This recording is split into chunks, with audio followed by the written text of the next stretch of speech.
Okay, so welcome you all. Welcome to Bahujan Scholar online webinar series. And today's topic is Graduate Study in Arts and Social Justice Program. My name is Bharat Rathod. I am the Assistant Director of Inclusion and Engagement at University of Massachusetts Amherst. And I am the founder of Bahujan Scholar. Bahujan Scholar is a network of graduate students, faculty, and professionals from outside India. The goal of the network is to support scholars from Bahujan communities, group and one-on-one mentoring programs, building networks, promoting anti-caste research and activism, and organizing online events on academic and professional development topics like this one. Today we have two fantastic panelists with us. So both the panelists, you will have 15 to 20 minutes to present, and the rest around 30-45 minutes around will be for the question answer and comments. Okay. So let me introduce my panelist. So the first panelist is a Nick Carpensky, if I pronounce correctly. Nick is writer, director, and media artist. His creative interests are presented through experimental filmmaking and media arts practice. His academic writing and interest surround cinema, media ecology, and expanded media environments. Throughout Nick's films, he often utilizes hybridity, mixing media along with fictional and non-fictional narrative devices. In addition to hybrid filmmaking, Nick also engages more directly with experimental filmmaking techniques to shed light on our lived-in media environments. He often uses the blend between nature and the culture to do so. Nick is currently a visiting assistant professor of film at Miami University, Ohio. He is also an adjunct professor at Montgomery College in the Department of Visual and Performing Arts. So, welcome you, Nick. And the second panelist is my friend Ashish Kumar RP. Ashish is a documentary filmmaker, interdisciplinary artist, and newly appointed assistant professor at the University of Pittsburgh. He recently completed his MFA in Media Arts and Southern Illinois University and holds an MA in Communication from the University of Hyderabad.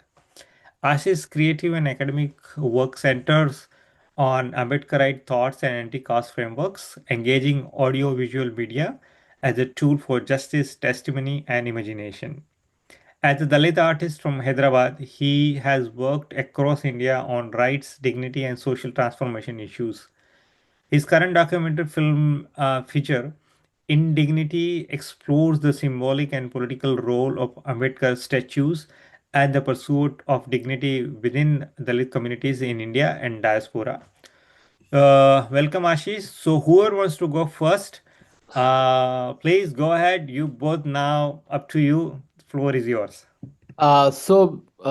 Nick, as we plan, I will go first, and I'll just go through my way of looking at the world, and then Nick will take forward from what are the opportunities after completing a arts program in US. Yeah.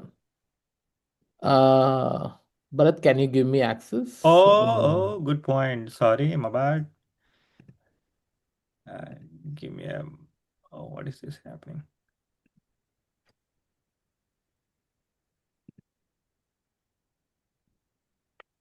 You have to make me co-host, I think so. Done, done. Okay. Nick, you also have a co-host access now.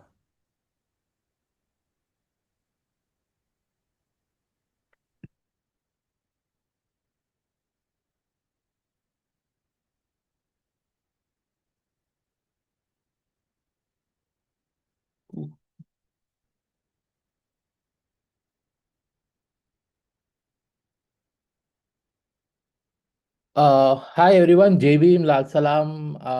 As I said, as Bharat introduced me, I'm Ashish. Uh, about me, I'm a Dalit or social activist from Hyderabad, India. I graduated from Southern Illinois University from Hyderabad, and then from University of Hyderabad in communications with a specialization in television and radio. Uh, Likewise, I'm a documentary filmmaker. Uh, activist. I've traveled around the India like anything. Uh, to talk about art, this was the one of the paintings of Savi Savarkar, who created this ugly Manu, where the whole idea of Manusmriti comes in. So it impacted me a lot in this image, and this was the changing point for me to look at how Manu sees in a very interdisciplinary way. And so this was one of the painting which got affected to me a lot, of Savi's thing, to talk about art. Finding my voice, the silence. For a long time, my world as a soundtrack composed by others. The narrative was said, the images were predefined, and the role of someone from my background was already written in the margins. So when I talk about that, I've been working. I worked as a technician, as various kind of thing, but sound has been a very impactful aspect in my life, because I didn't knew I had a kind of dyslexia in my early childhood. That's why I was always worried about, how will I read, how will I write, because I didn't knew that was a problem for me, and I used to escape. But I do remember in my childhood, I used to record all my voices through tapes, and that's where I thought, okay, there is an alternate sources to me to how to activate my way of thinking of art. So that's where it started. And then the catalyst, I've coined these two things. The change when I discovered that art wasn't just about beauty, it's about truth. And it was the raw, unfiltered power of a documentary made by a Dalit filmmaker. It was a defined poetry of a woman from my community. It was a protest song that used traditional rhythms to talk about modern injustice. I saw the art would be a weapon, a shield, a sanctuary. It was the first time I felt the tool existed that could actually hold complexity of my experience. I don't have time, but Movement of Change is uh, one of the early documentary which I saw in my early stage. So I was part of the MKSS movement in mid of when I was doing my undergrad. So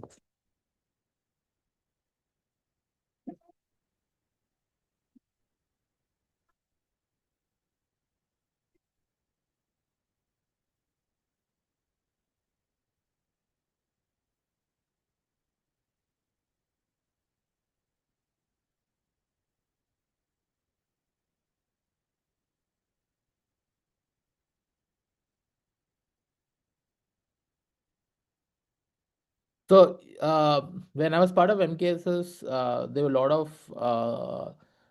lot of people who used to work on different aspects of art, especially when they was doing a lot of protest. And in Tiloni, where in Devdungri, they used to do a lot Nutak Natak and stuff as an other folk form of art, which got influenced me a lot as an individual.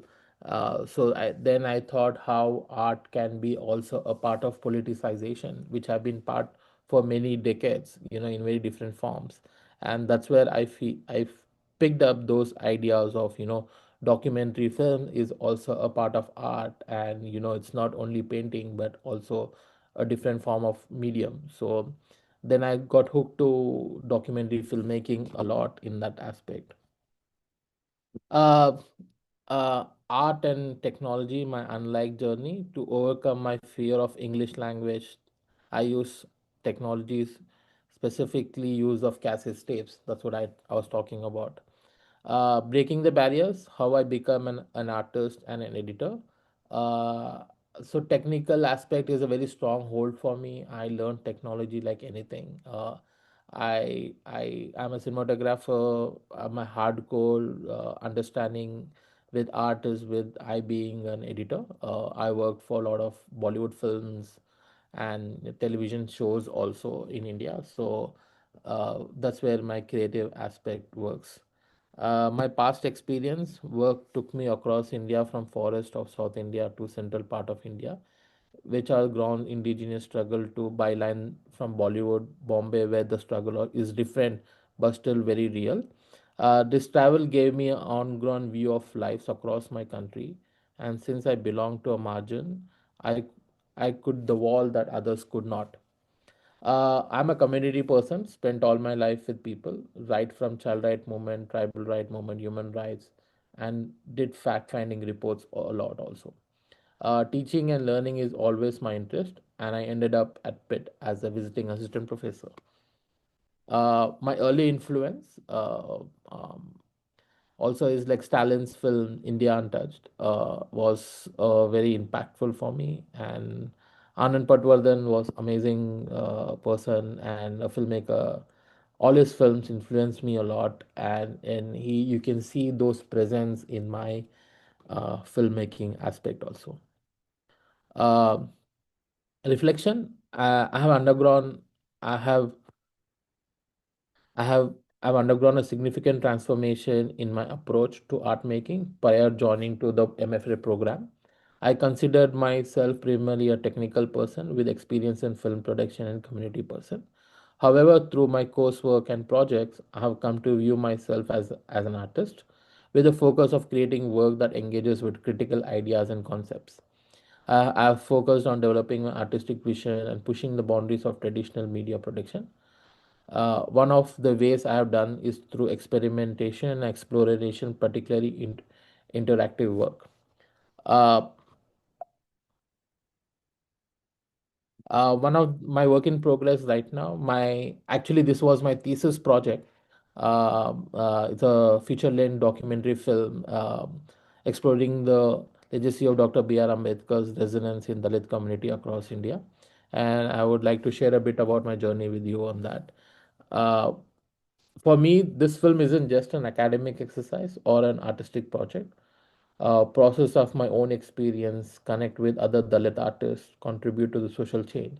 It is a story that I feel. So, coming back about the opportunities in here, getting to my journey to United States was different. Art is an interdisciplinary where you can use film, photography, media, performance, writing, music, a tool to amplify marginalized voice, challenges oppression, and build solidarity. Who can apply? Students with 16 years of education, backgrounds like social science, humanities, mass communication, fine arts. Diverse perspective and lived experience are valued here a lot, and I can tell you, uh, the professors whoever was helping me, they really value every international student here, and the lived experience, it gives a very unique enrich to the school itself. uh, Types of grad program for an art student: masters in MA and MS in communication arts, media, and social justice. I did MFA. It's a terminal degree in film, media arts, visual arts, and performance. Uh, PhD programs are also advanced research and teaching. They are very interesting universities which do practice-based PhDs here. It's not about writing, but also you can do a practice-based artwork uh, in that. Uh, how to research universities? Look for focus of social justice and interdisciplinary curriculum. Review faculty research, area, and student support services. Use education, USA, Grad Caf, and LinkedIn groups, where you can search for a lot of opportunities and things. Scholarship and assistantship. Scholarships is like you have Fulbright, INLAC, and Tata Trust. These are the scholarship where you can apply in India itself. Then you have something like graduate assistantship, that's called GA, RA, and TA. When you apply, you have to specifically mention that you need a GA or RA, where you get a tuition waiver and also a stipend for living expenses here. Some universities requires a separate funding application that you have to fill. Like some universities have, in SIU where I studied, most of the students who come there, they don't have funding, but when they reach there, There are different funding opportunities for international students. You can apply through university itself, and most of the students get uh, funding for their tuition waiver, scholarship and assistantship, and you have to prepare for 1 to 5 years in advance. Your statement of purpose is very important. Your portfolio writing samples are very important, and the recommendation letters you ask your professors and where you worked. Transcripts, TOEFL, and IELTS are something. Sometimes GRE also is required. Life in US. Join diverse communities and networks. That's where you keep going. You'll have a big culture shock, but being with communities is also helps a lot, which I it helped me a lot. There's opportunities to screen your films. There's a lot of opportunity to exhibit your art and collaboration. Uh, Build career pathway in academia, NGOs, and creative industries is very important. I think this will aspects Nick is going to talk about, so I'm just giving a fruit for it. Empowerment through education. Art and social justice is equal to transformation of society. Education in the US is open global space for marginalized voices, and they value that a lot, and I have appreciated a lot in that. Your story matters, your art is resistance, and every story and every art you do is create an expression, and that's where it ends.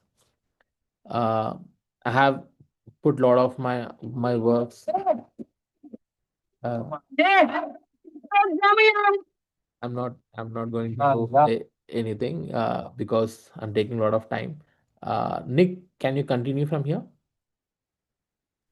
Yes, sounds Yeah. good.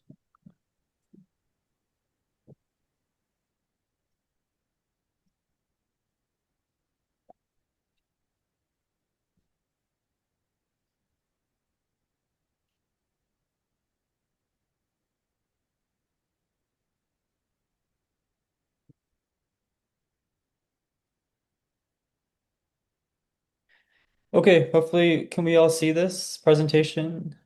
Shows up. Okay, great. So thank you for having me.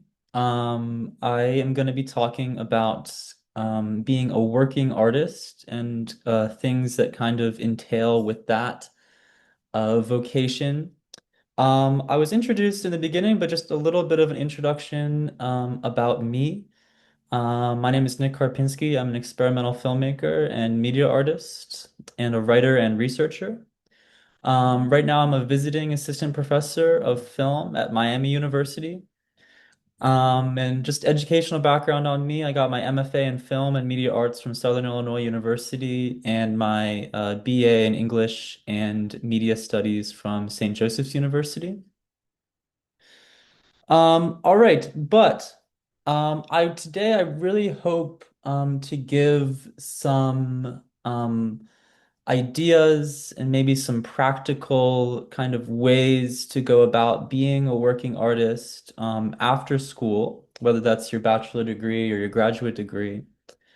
Um, and one thing that might happen for some of the artists out there, if things go perfectly for you, which they rarely do, but if you are lucky enough for that perfection to occur, what's going to happen is that you're going to be famous. And this rarely happens, but this is one great way to be a working artist. And if you do get famous, please remember us who are not famous, and you can help us along the way. Um, but that's not really what I want to talk about. What I want to talk about are kind of more practical ideas for us to think about in terms of being a working artist after we get out of school. Um, and and one thing that I want artists to think about is to find a job that gives you time to make your art. This is really important. And this idea that your real job is to be an artist. And your other job is to help you financially support that vocation of being an artist, to make your work. to afford yourself time, money, and resources in order to be able to make that work. Okay. And I think it's really helpful to use your time in school to kind of navigate this environment and try and figure out ways for you to do that. And in terms of work, it's really helpful as a working artist to work in a field that is either directly what you're interested in, right? Or adjacent to what you're interested in.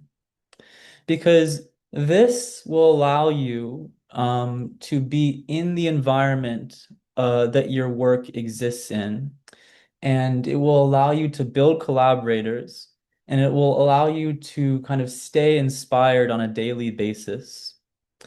Um, Oftentimes, when you're an artist and you're working in non-creative fields as a job, this can be pretty debilitating, and it can be hard. It can be depressing, really, and it can be hard for you to make your work um, when you're in that environment. Okay. So staying inspired, working in something that is in your creative interest or kind of adjacent to your field of interest, this is really helpful as a working artist. So some examples for all different types of art forms, scenic painters, painters that are kind of painting backgrounds for theater and film sets, right? For backgrounds for advertisements and marketing campaigns, things like this.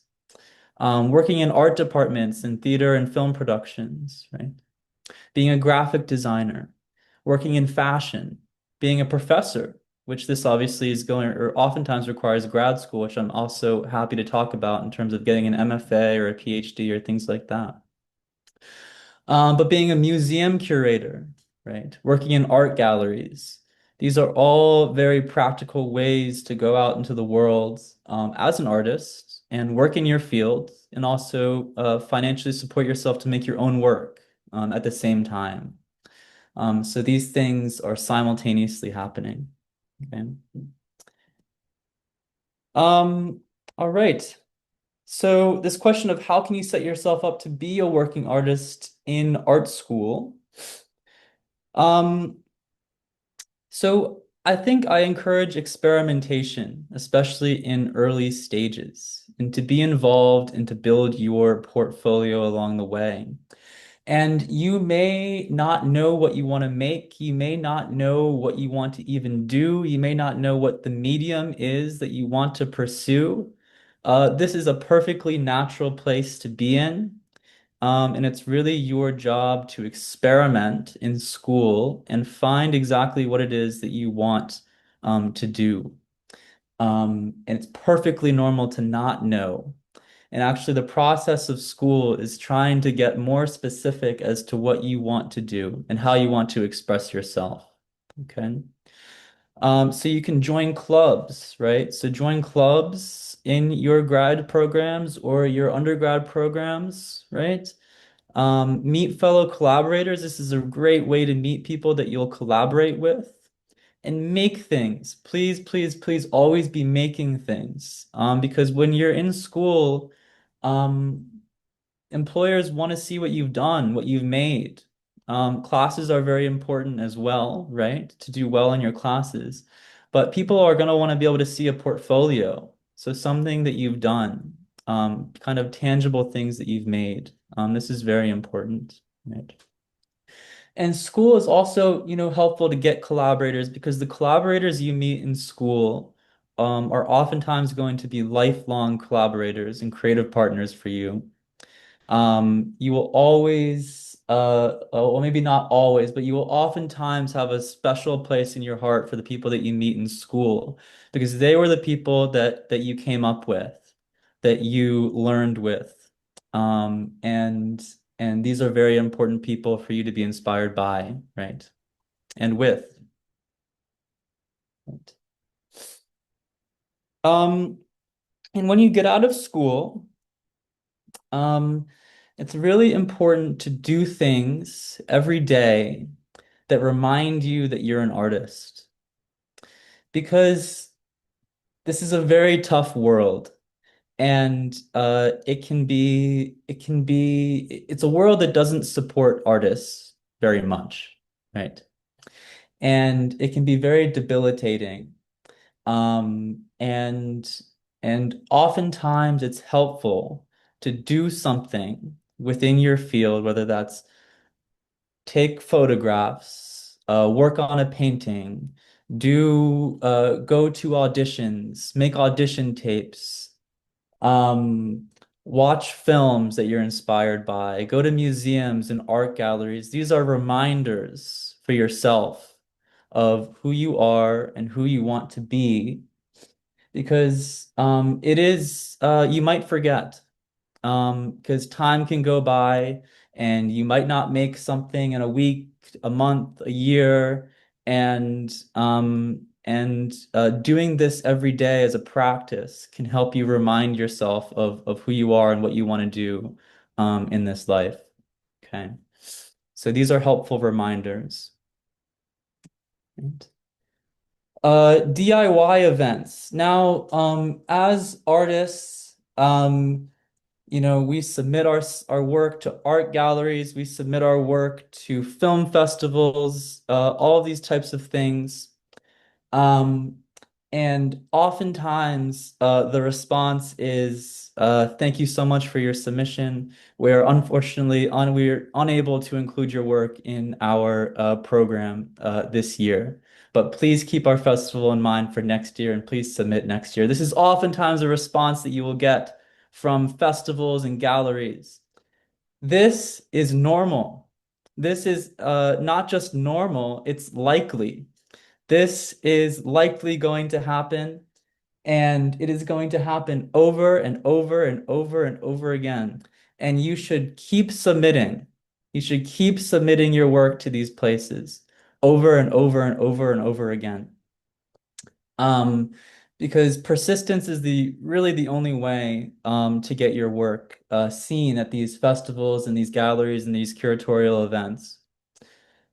However, while you're doing this, while you're submitting over and over and over again, you can also do DIY, do-it-yourself screenings and art shows by renting out spaces yourself. Not a lot of money, just renting out a room for an hour, for a few hours a night, something like that, so you can show your work to your local communities, because art has always been local. It's always been a local venture, and it is not something to be ashamed of if your work is not seen internationally or globally. This is something that we should aspire to. It's something that is important to be working towards.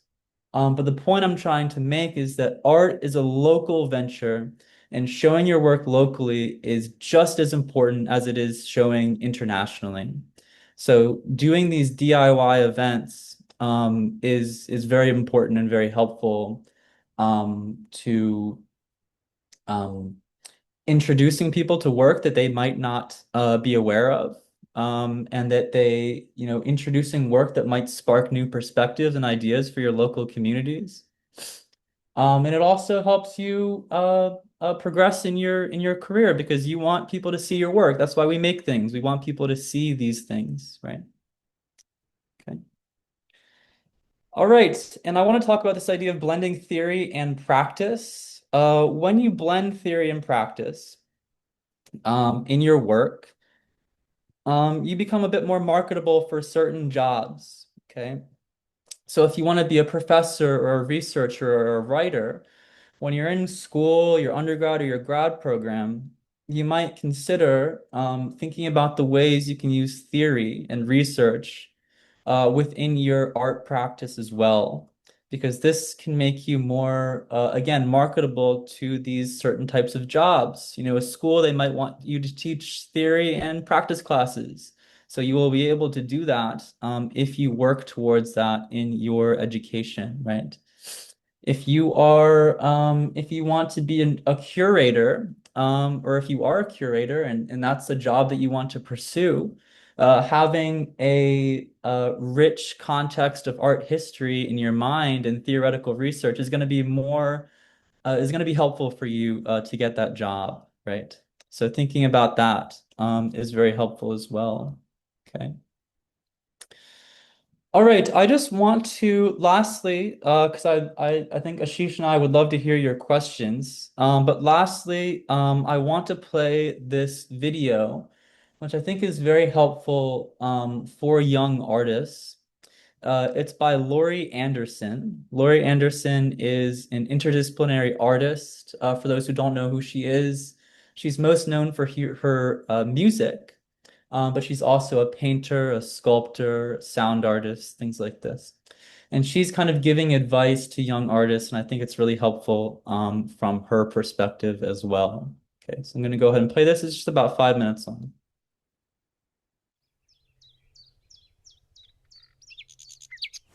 I would say for young artists, be loose. I really was quite happy with calling myself a multimedia artist. It is a meaningless term. It is meaningless. But it will give you the freedom to do various things without somebody going, "You're a sculptor, why are you making music?" No, I'm a media artist. You know, like, oh, okay, whatever that means. But it's so easy to get pigeonholed in the art world and to do just this thing. You might want to get smaller and smaller and narrower, and that's also beautiful, you know, to make something super specific and make those variations quite intense and not so different from each other. Or, but this will still work, the scheme. So if you define yourself as, make it vague, you know, I think, because there's so many forces that are there to push you in certain directions, and they're traps, and curators do it. You know, curators are, this is our theme, so stay in the theme. You're like, really? Okay, how about if I stay in my theme? Get let your own interest and your own obsession rule that, and don't be caught in that trap of definition. And because it's a corporate tool, it's like I realized that it's all about sales. You know, it's not to help you make your work. It is to help other people sell your work, which is, you know, it's also important. I'm not like I am a 21st century citizen in a highly corporate world, but and I'm not a snob about that, really. But that helps a little bit to be flexible, I would say. Just call it flexible and give yourself, I mean, I'm an artist because I want to be free. That's my whole goal. And I hate it when people tell me what to do. So I would say that the branding thing is something to really avoid.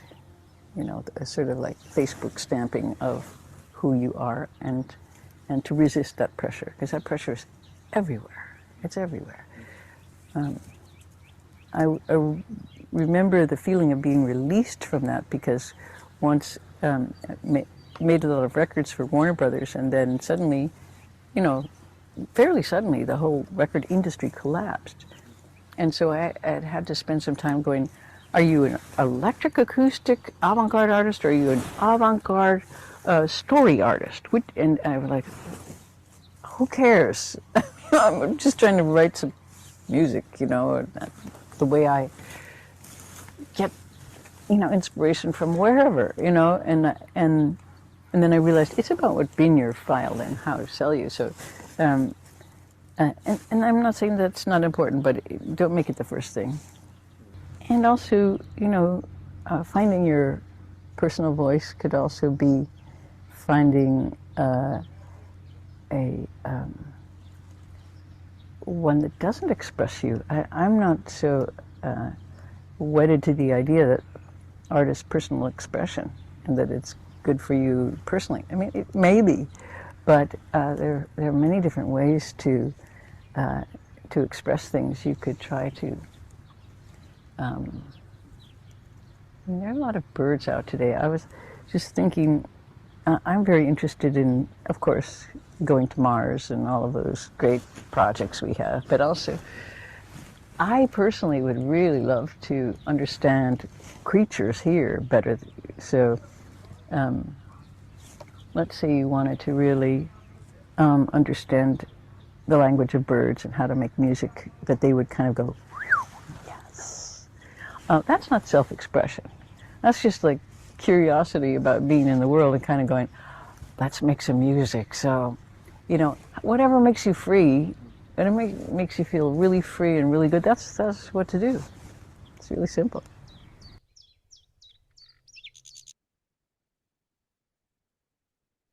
All right. So the last idea, kind of building on that before hopefully you all want to ask questions, is I would do what excites you. You are going to be the only person that knows what excites you. So that is very important. To have a point of view as an individual and know what excites you personally. That's a really important step in being the artist that you want to be. Being intuitive, so thinking and feeling your way through, all different types of environments that you're going to embark on in your life. Um, this is really important as well. And following the breadcrumb trail, you're going to be interested in a lot of things in your life and in your education. And you are going to want to follow those interests. You're going to see something over there, and then you're going to see something over there, and then you're going to see something over there. You're going to want to follow those things intuitively.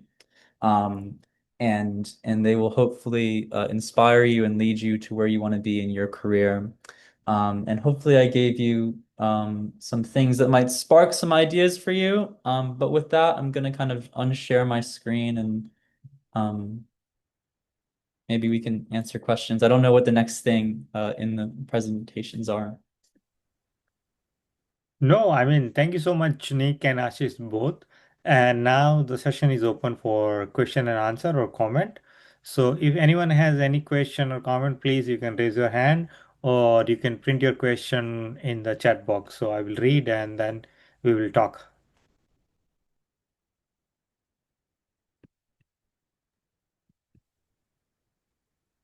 I would say that, Bharat, can I talk? Yeah, please. Yeah. So asking question is one of the important tool young people forget to ask. Ask questions. Don't be afraid of anything. You can asking question is not wrong. Nobody is stopping you to ask questions. People don't think you can ask, oh, what is this? What is that? What is think about why, where, what is very important thing. Why are we doing this? What are we doing this? Where are we doing this at this point? And these elements are very important, and asking question is a hard important thing of human being. And kids, young generation keep forgetting asking things.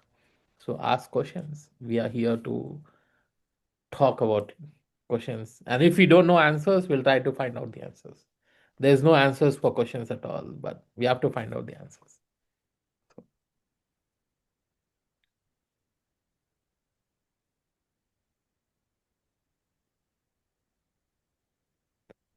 The floor is very silent, Bharat. Sometimes I allow silence so people can think. Silence is sometimes necessary. Yeah.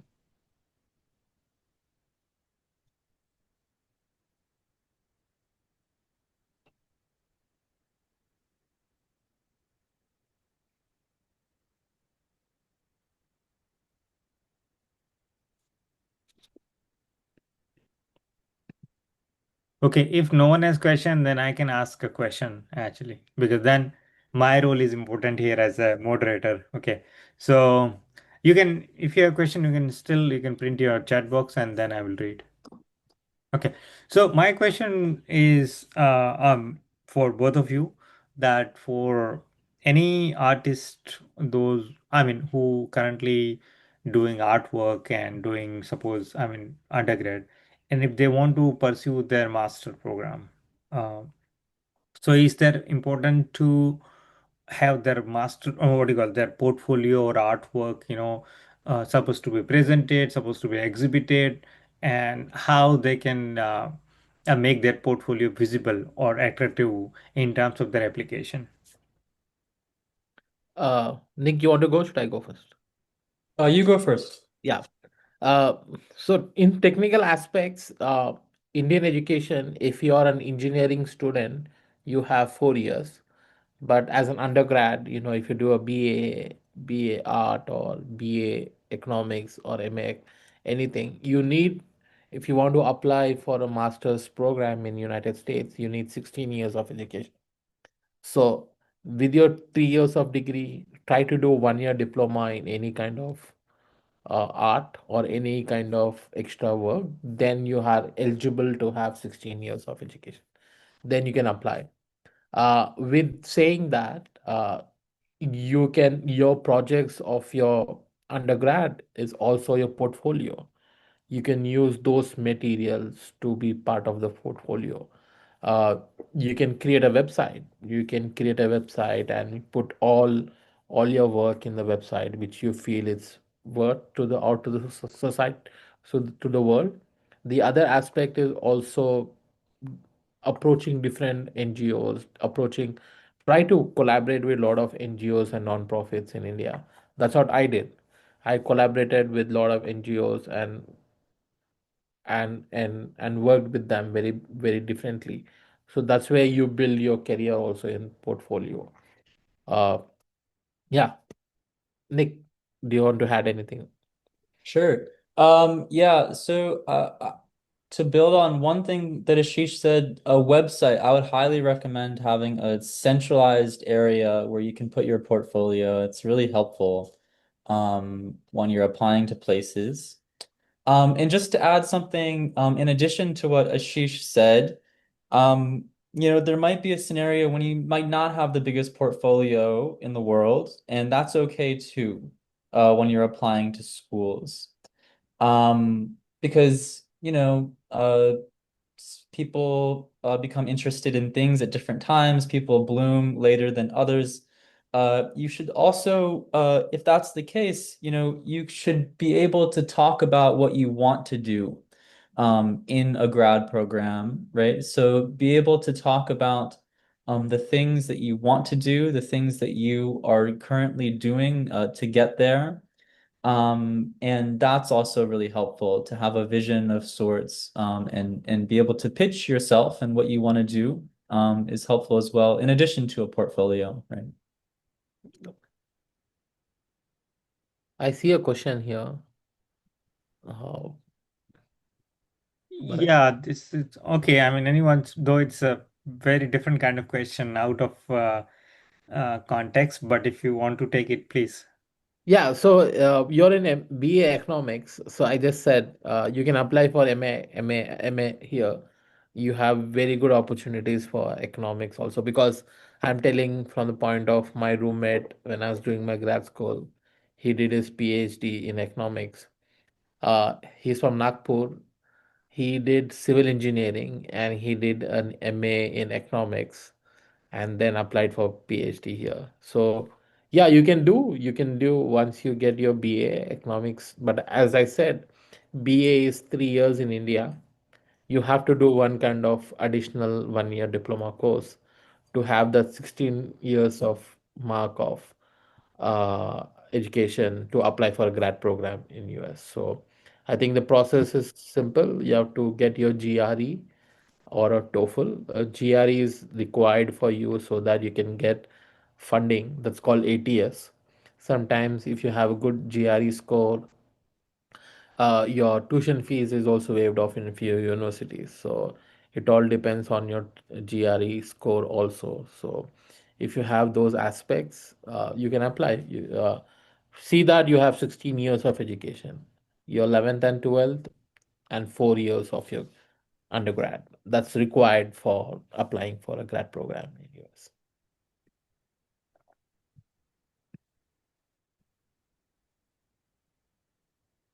Anyone has any Am I question? am I audible? Please go Yeah. ahead, Mohit. Go ahead. Hi, thank you, Nick and Ashish, for your wonderful presentation. It's great to know the kind of work you are doing. So I basically have a question to, I mean, both of you as well as to Bharat, since I am a student who works on, Dalit studies, particularly at caste and its relation with climate change and environment, which basically doesn't relate with your presentation, I understand. Since I mean the flyer also mentioned that we would be deliberating or discussing about programs which are focused on social justice perspective, basically the graduate programs. So since my work is mostly based in anthropology and sociology, however, I am also very keen to look out for other departments or programs which are not the mainstream ones, because that's where the competition gets more intense. So I'm very interested to know if you can shed light on some graduate programs in the US universities which are not mainstream, but the places where I can pursue my research, which is basically based on social justice only. Yeah. Uh, Bharat, you want to go ahead? Should I? Okay. So, US has a very unique way of interdisciplinary work. A student who is doing MA English or MFA in English can also take courses in social science. They can take opt courses in that's called major and minor. If you want to do major in this social science, you can also do minor in art. It has a very interdisciplinary aspect to it. Saying that, there are amazing universities like uh, all big universities. People aim for bigger universities, but there are also smaller universities. Like people think, we thought SIU. Oh, when I came here, oh, SIU is a very small university, but for me, it's a big university. Because I come from nowhere, from India, and get into a small town, but it's a very unique place. You learn a very different aspects of things. Uh, don't look for top 10 universities, look for top 100 universities. The simple way to look at it, what kind of work you want to do, what kind of studies you have to do, make a list and see compared to look for universities. Make an Excel sheet, have about 100 universities and try to red flag which are not your style, and you'll have that kind of at least fill out 10 applications in US. At least 10 application, look for 100 universities, then cut down to 80, 60, 40, and then stick like what's your interest, what's your interest, uh, the kind of studies you want to do with the college will help you to grow. So yeah, it's a that's what I said. 1.5 years is needed to apply to do a proper research to what school you want to do. You have to know, have to know who you want to work with, what kind of research you want to do, what kind of work you have to do. You have to know very well, and then that research is very important, uh, and where you can work on it. It's a very interdisciplinary. Like I've seen students from right now in my college. I have a student who is she's doing an engineering, but she's taking a radio program in my class. So it's very interdisciplinary. So you have to choose what you want, and US colleges give that freedom to do what you want. Nick or Bharat, you want to add anything? I can't give specific programs. I don't know enough about specific programs to recommend. But I agree with everything that Ashish said, and building on what he said, I would try very, very hard to find graduate assistant programs and research assistant programs and TA opportunities, because I can speak on the norm within graduate art school is that you should really try to get your tuition waived, because you know you are contributing as a graduate student to the research and to the output of the school, and you really shouldn't be paying for it. I really believe that. I think that you should really be trying your best to get those assistantships, because it's going to really be financially helpful. But that's what I have to add to that. Yeah. Yeah, and I would add whatever you said, Ashish and Nick, that I mean, doing graduate program without any kind of financial assistance or graduate assistantship to me is probably not a good decision at all. Yeah. It's a humongous financial burden. If you can afford, then I would say then why are you coming to graduate school at the first place? It's a lot of money involved, right? Unless and until if you really have a lot of money and you want to pursue graduate program is up to you. But whatever Nick and Ashish said, I just want to add because I work at graduate school and I can say that you need to build a profile, make connection with the particular faculty department continuously, improve your publication, right? And if your work is connected with the practice also, theory and praxis, right? So build your practice also, right? So that will help you a lot, but you need to do a lot of homework and then only apply. And currently the situation is really, really extremely competitive, not competitive, but at a different level altogether. So you need to plan ahead, you need to work hard, and then take it forward. Yeah. Yeah, thank you so much. It's really helpful. Okay, any comment or question? Go ahead, and then, yeah, we will conclude soon. Uh, But Ashish, Nick and Bharat, can I ask a question? please. It's my question is not directly related with today's talk, but I think all the three of you can give your thought on it.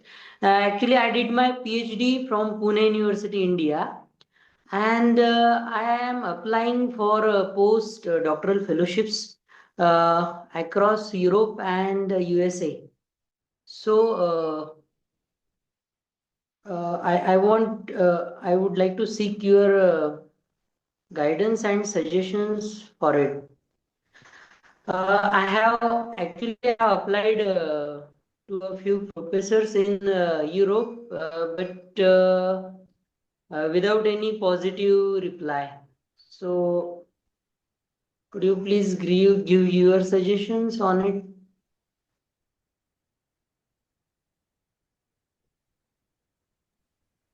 Ashish, Nick, anyone? Go ahead. Yeah, so I was part of the international group very much in my university when I was studying. I was a international students council member, and we work a lot with international students. So I kind of have basic knowledge with postdocs and directly not connected to it. When I had interaction with few postdocs, not in my university, in other places where I keep meeting, they say that it takes a lot of time to get any professors, yeah, to do a postdoc because of the funding crunch, and science background people usually get postdoc very easily because they require research and well as teaching in for grad students and undergrads. So postdoc is very easily available for science students, but for social science you have to do proper research. You have to look for the kind of work you like to do with the professor, whether he or she or they are doing the kind of work what you want to do. If that has to match very much. If you don't have that match, it's very hard. You have to convince them. You have to convince them with your publications, the kind of publications you did, how many publications you have done, what is your PhD. You have to have the similarities, and in that similarities how unique things you can get it in your project while doing your postdoc. So those aspects are very important. Mm, you have to do research, and you have to look for, you have to write 100 mails, to each and every professor Yes. saying, without that there is no way. You have to do write publications, uh, keep writing, and then things work out. That's what I heard from the students or the postdoc scholars who I met or interacted with. Hope this makes sense. Right. What Yes, is your actually, what is your medium? Like, what is your area? Like, uh, post-colonial and feminist studies. okay. Actually, by now I have emailed to more than 250 professors. But the issue is that some professors are ready to accept, but it's not feasible for us without funding, right? They Yeah. want us to seek external funding. I received positive reply from a few professors, but they don't have internal fundings. That's the issue. Bharat, do you know any extra fundings for? Honestly, let me tell you one thing. Nick, if you have any point, then I would go. I think you're better suited for this than me. Okay. So you applied and you said you got the response from some faculty. First of all, good. But the thing is that when some faculty, give a positive response because they think that you are coming with the funding. You understand, Yes, yes. right? That is the thing. Now, only any response is only valid and I would say useful to you if they are ready to fund or there is possibility of funding from the department, college, or university. That's the only, Right. according to my, because I work in graduate school. I deal with so many this kind of issue every day. This is my job actually. Let me tell you one thing. So I know that. So if you are getting any response with the funding possibility or opportunity, then only that's a fair and valid. Otherwise, I would say it is not useful or meaningful to you. Okay, so you contacted so many faculty and so on, but you need to build that personal relation, with any particular faculty or department, and for that you need to go to conference or find out any opportunity to work with them personally, suppose writing a paper or any research, any opportunity you can find to make connection with that faculty, that will work in a long term. And as I said earlier, also that currently funding situation in the US is extremely, extremely tight, right? Many programs, even the current programs and research, being cut down, right? And many students I know, particularly in different department, they are not able to pursue the research because the funding has been cut down. There is no funding. University also cut down funding and the staff. So current situation is really very different, right? So you need to build that connection, your profile, your publication, your again connecting theory and praxis. This is very important point in India is lacking is that people mostly focus on their theory and publication and research, but they do not make any solid connection between theory and praxis. So like what you actually do in terms of activism or any capacity, right? So that would be very interesting combination, if you make. Yeah, there is a one comment in the chat box. I mean, we are what specific topics in social justice theory and practice are covered. Honestly, we are not particularly from there, that particular discipline. So, anyway, anyone wants to take this question?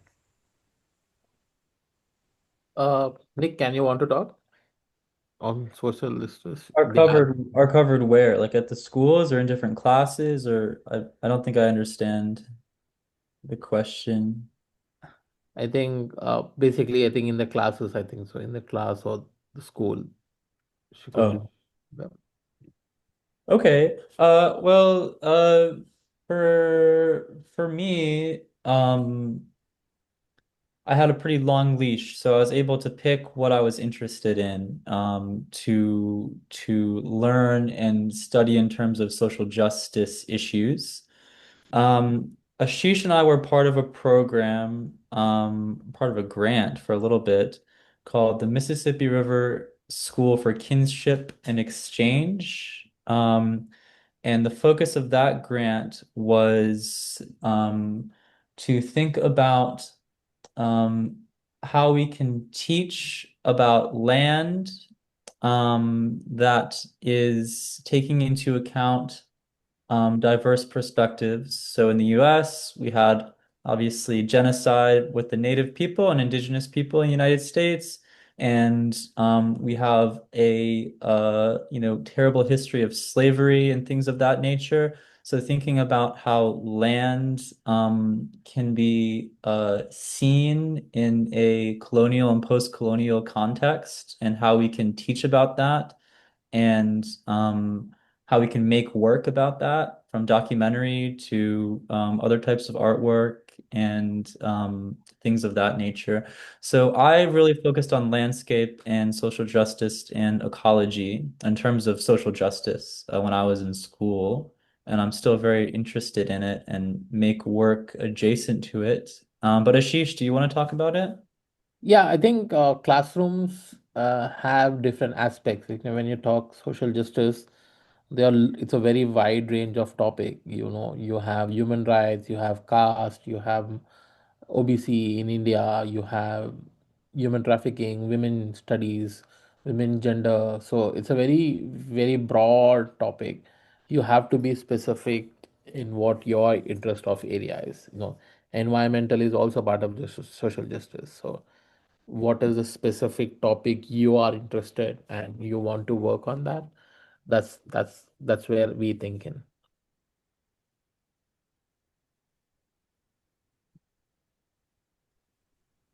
Okay. So I think we should now conclude this session. Any last comment or anything, Ashish or Nick, if you want to make, please, this is the time. Yeah, I can share my email ID with everyone, and you know, if you need any guidance, you know, to apply and apply for schools here, you can have a one-on-one conversation anytime with me. I'm ready to help any of the student back there. I can, if I find any opportunities in our field or any field, I'm ready to explore and be a mentor to any of the students who wanted to apply here. uh, I'm open. I would like to serve to the community because I'm part of the community. So yeah, I'm always helpful. Yeah, Thank you you. can reach out to me anytime. I put my email on there as well, so feel free to reach out. I'm happy to answer any questions or help you along the way with your applications and things like that. So email's in there. Yeah, thank you, both of you, Ashish and Nick. Thank you so much. And we will again connect because we have another mentoring program, one-on-one mentoring program. So I will reach out about that. And thank you so much, everyone who participated from Yeah, India and other Thank you places. all the three of you. Thank you, Bharat, Nick, and Ashish, for your guidance. Thank you very much. thank you, Thank, thank you, thank thank you, you. everyone. Bye. Have a Jai great Bhim, day. Lal Bye. Salam, Jai Bhim, Lal Bye. Salam.